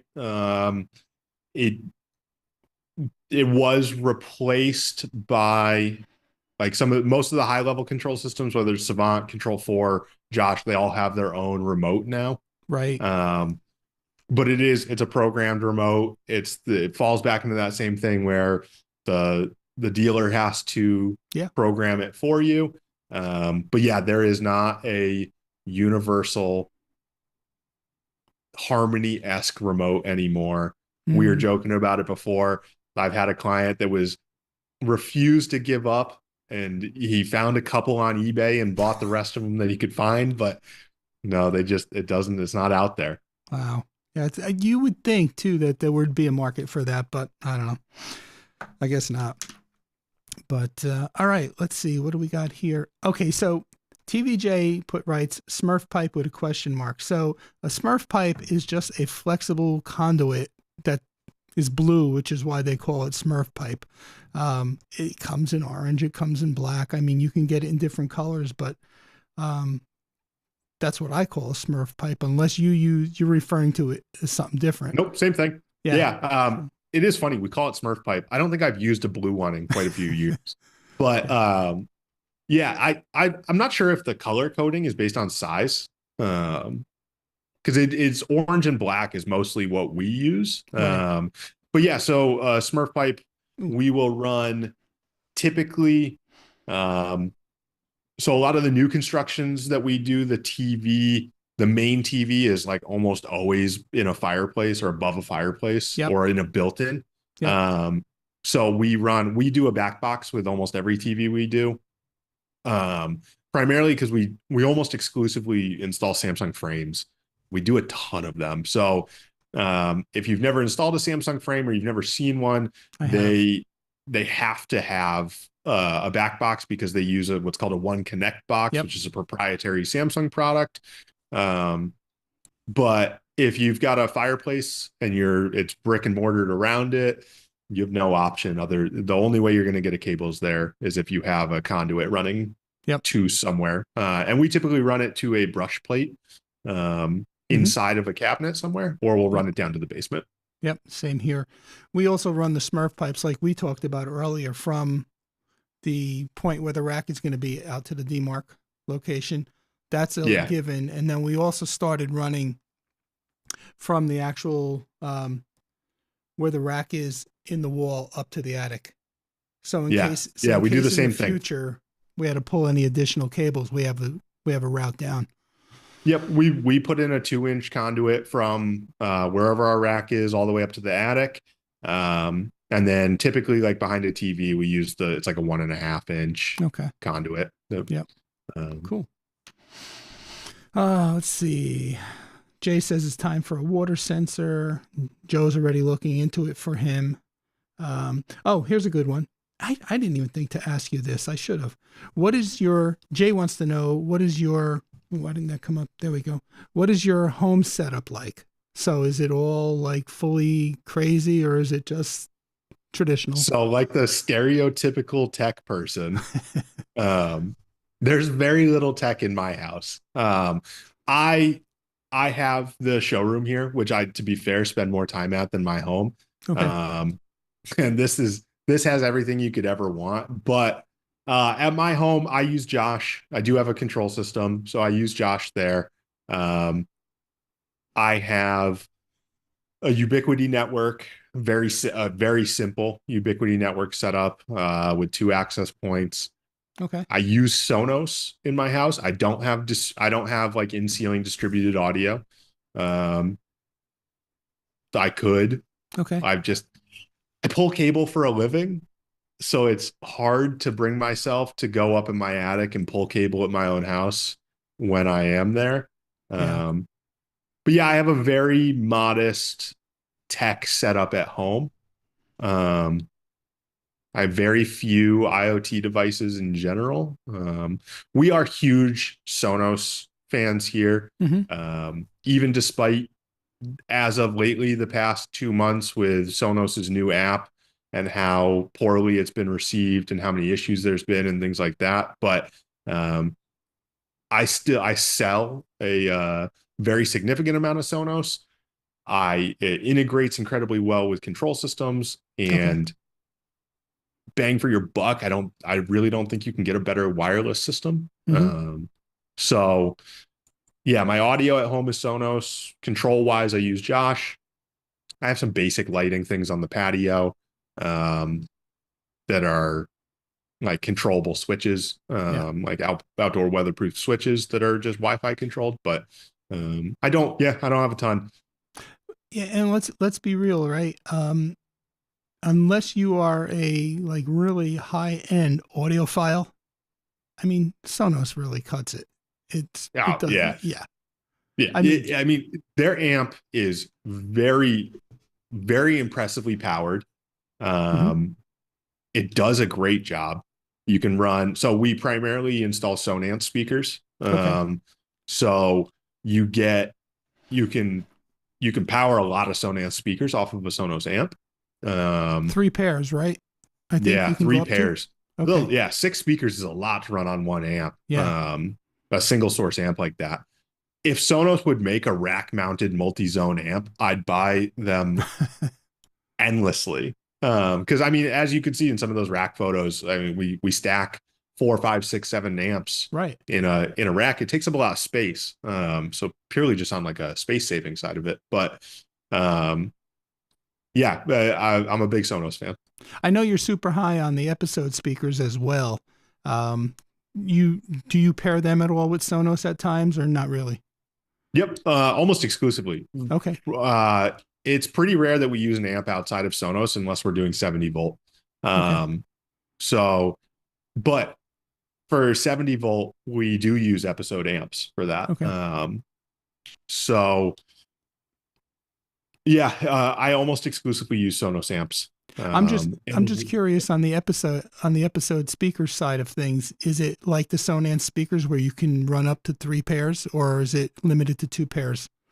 You can I mean, there's no hard stop on it. It's just where you start getting impedance issues and you get a drop off in power. You could definitely, you could run 6 off of it. According to Sonos, you can't. Right. Like spec wise, they're going to tell you no. But even so, we're Coastal Source dealers. For anyone who they're the luxury outdoor audio in this space. Very high powered bollard speakers, which would typically take a lot of a big amp to juice them. And we've even used Sonos amps to run 2 of their smaller ones. So. Oh, wow. Okay, cool. Joe wants to know, did you get your staple gun back?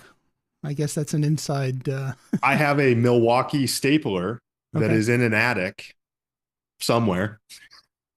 Okay. That is, we're supposed to go back to that client next week, so I'll let you know. All right. I have the DeWalt version of the cable stapler.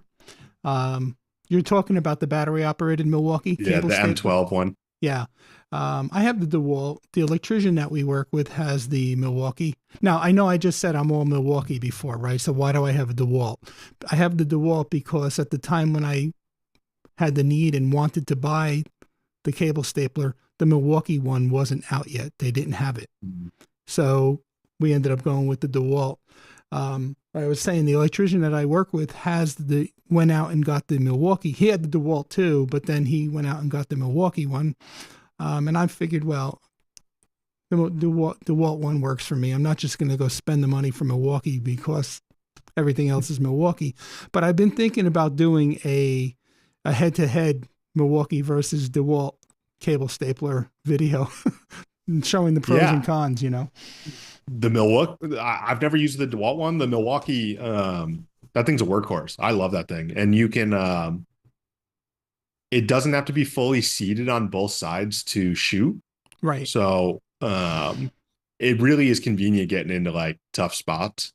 However, I will say more than once, one of us has shot a staple through a cat cable and had to repull the line. And you definitely don't do that if you're hand stapling or you're hammering staples in. So yeah, I hear you.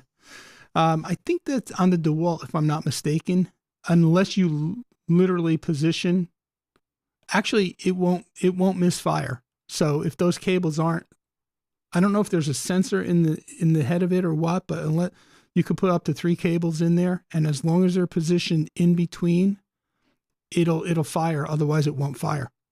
So yeah, that's probably a good thing. Yeah, because more than once I've had to repull a cable. All right. Joe heard about this remote a couple of weeks ago. If I want to pull it up, Joe, if you could email me the link so that I could pull it up on my desktop computer so that I could pull it easily into the stream, I'd be happy to show it. But to pull it off of here, off the chat like this, would be too much of a pain. $60. And then Jeremy's asking, what about the IKEA Symfonisk? I've never heard of it, which are a result of a collab between IKEA and Sonos. Have you heard of that? Yeah. Okay. Yeah. They sound very similar. To be honest, I don't know what the actual difference between the speakers are other than the logo on them. Okay. I've had clients that have them. They integrate into the Sonos system the exact same as any Sonos speaker would. IKEA makes so the same way a Lutron Pico will control Sonos. Yeah.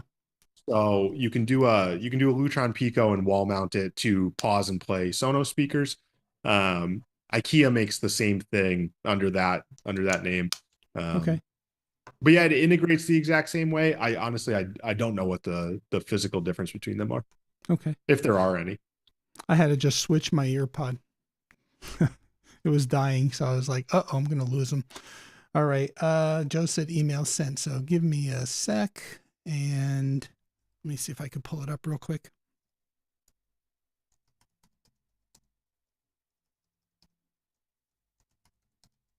This has been great, Nate. Thank you so much for your time. Yeah, of course. This has been fun. This thing was kind of cool. I've never heard of it, this remote, but. Yeah, let me bring it up. Should have probably just had you screen share. It would have been easier. Let me see if I can remember which one is my computer now without making a mistake. Ah, there we go. And cut. All right. The Verge, SwitchBot's cheap universal remote can control your smart home too for $59.99. The SwitchBot universal remote's compatibility with over 80,000 devices and supports Matter. Very cool. Let's see. What else we got? Let me drop that link in the chat, even though I know Joe put it in the live chat. Well, he did already, so. Let's see. Anything notable? There's a video on it, which I'll be sure to watch. Cool. Yeah, I'd be curious to see. I don't see in the list of devices that it has the ability to control, but yeah, Right. I mean, at $60, if it does work half the time, I Yeah. still think. Yeah, it might be worth looking into, right? At least for a consumer who doesn't want to Yeah, spend a yeah, lot on of the money. consumer side. Yeah. Yeah, I Thanks for even though that, I'm Joe. in this industry and we sell products, at the end of the day, like if it works, I have no like qualms about a product, um, just because I'm not going to make money on it. If it accomplishes the goal, Yeah. great. Like it's So, well, Nate, I've had you for just about 2 hours now, which is very generous of you to spend that time with me and with us. Hopefully, you'll pick up a couple of new subscribers to the Teaching Technology YouTube channel. I had dropped the link in the chat earlier and also put it up on the screen. There's also a couple of creators in the chat here that I don't know if you follow. TVJ has a YouTube channel. no, I'll have to check it out. Yep, he does. He's a broadcast engineer, works for a television station. He does some really cool stuff. And then there's also Practical IT with Jeremy Like. Jeremy's a huge Linux guy and does a lot of Linux stuff, but also very good content. So a couple of channels in there worth checking out. So also, let's see what Joe's saying here. And then we are going to wrap it up. So, can people buy through Nate out of state? Absolutely. Cool. And then other socials from Nate? I just have the YouTube channel, and then our website is just levelupautomationct.com. Okay. All of our contact information is right on there. Yeah, let me bring that up. Yes, absolutely. Any state that you're in, I'm happy to consult on any projects that you have, even if you want to do it yourself. We have a couple people I've met through the YouTube channel that I've walked them through and made a spec list of what I would suggest to put in. The only thing I just ask that you pay for the time, but other than that, I'm happy to tell you what you need and show you how to make it work. Yep. Cool. But And we'll go anywhere. Here's a look at your website.